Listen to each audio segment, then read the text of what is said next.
Assalamualaikum warahmatullahi wabarakatuh. Saya dari kelompok 6 yang beranggotakan dengan saya sendiri, Noval Alarkan, dan juga Tantio dan juga Mas Radit. Ya,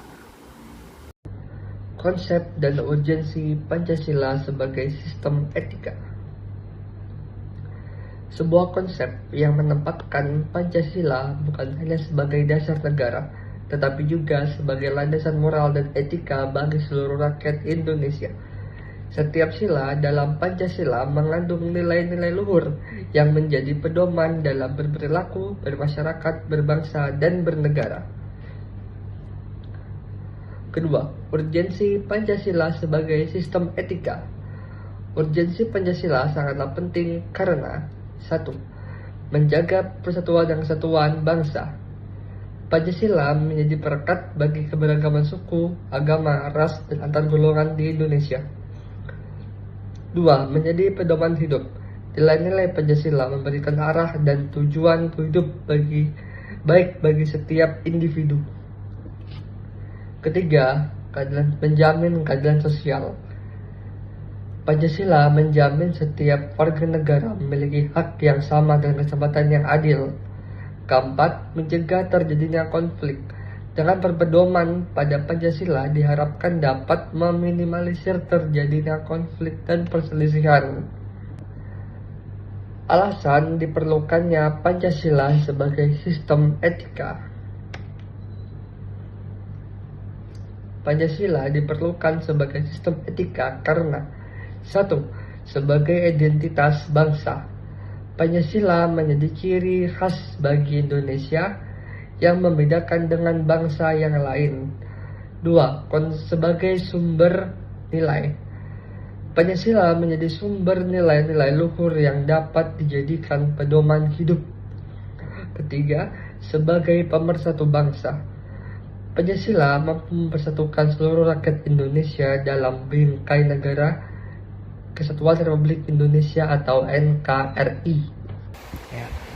Saya akan membacakan tentang menggali sumber historis, sosiologi, politis tentang Pancasila sebagai sistem etika.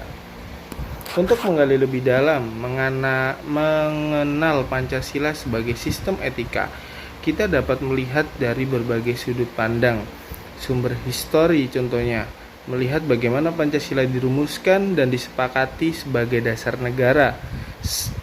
Yang kedua, sumber sosiologis, menganalisis bagaimana nilai-nilai Pancasila berinteraksi dengan kehidupan nasional masyarakat.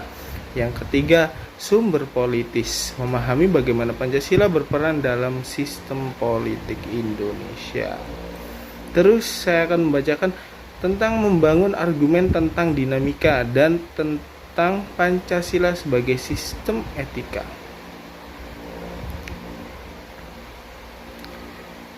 Sebagai sistem etika yang hidup, Pancasila tentu mengalami dinamika dan tantangan seperti perkembangan zaman. Nilai-nilai Pancasila perlu diterapkan secara relevan dengan perkembangan zaman. Terus globalisasi. Pengaruh budaya asing dapat menggeser nilai-nilai Pancasila. Yang ketiga, pluralisme, keberagaman masyarakat Indonesia dapat memunculkan perbedaan interpretasi terhadap Pancasila tersebut. Seperti itu. Esensi dan urgensi Pancasila sebagai sistem etika.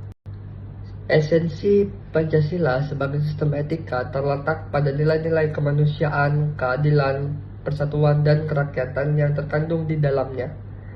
Nilai-nilai ini menjadi dasar bagi terciptanya kehidupan yang harmonis dan sejahtera bagi seluruh rakyat Indonesia. Urgensi Pancasila sebagai sistem etika sangatlah penting, terutama dalam menghadapi berbagai tantangan global seperti radikalisme, intoleransi, dan korupsi. Dengan mengimplementasikan nilai-nilai Pancasila dalam kehidupan sehari-hari, diharapkan dapat membangun masyarakat yang adil, makmur, dan beradab.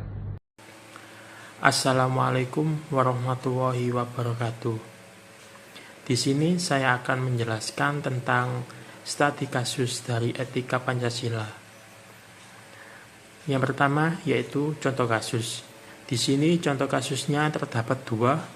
Yang pertama, kejujuran dalam membayar pajak. Seorang wajib pajak dengan sadar melaporkan penghasilannya dan membayar pajak sesuai ketentuan yang berlaku. Tindakan ini menunjukkan nilai keadilan dan tanggung jawab sosial. Yang kedua, mencegah korupsi. Seorang pejabat negara menolak suap dan melaporkan tindakan korupsi yang dilakukan oleh orang lain. Tindakan ini menunjukkan nilai kejujuran dan integritas. Yang kedua, yaitu contoh individu atau kelompok. Di sini terdapat 3 contoh. Yang pertama, mahasiswa. Mahasiswa mengadakan kegiatan sosialisasi tentang Pancasila di sekolah-sekolah. Yang kedua, terdapat organisasi masyarakat. Organisasi masyarakat melaksanakan program pemberdayaan masyarakat berbasis nilai-nilai Pancasila. Yang ketiga, yaitu pemerintah. Pemerintah membuat kebijakan yang berorientasi pada kesejahteraan rakyat dan menjunjung tinggi nilai-nilai Pancasila. Selanjutnya, terdapat implementasi Pancasila dalam kehidupan nyata. Di sini terdapat 3 contoh. Yang pertama yaitu pendidikan. Pendidikan menanamkan nilai-nilai Pancasila sejak dini melalui pendidikan formal maupun non-formal. Yang kedua yaitu sosialisasi. Sosialisasi melakukan sosialisasi tentang pentingnya nilai-nilai Pancasila kepada masyarakat. Yang ketiga yaitu penerapan dalam kehidupan sehari-hari. Contohnya yaitu menerapkan nilai-nilai Pancasila dalam setiap tindakan dan perilaku. Mengucapkan terima kasih apabila ada salah, kita minta maaf. Wassalamualaikum warahmatullahi wabarakatuh.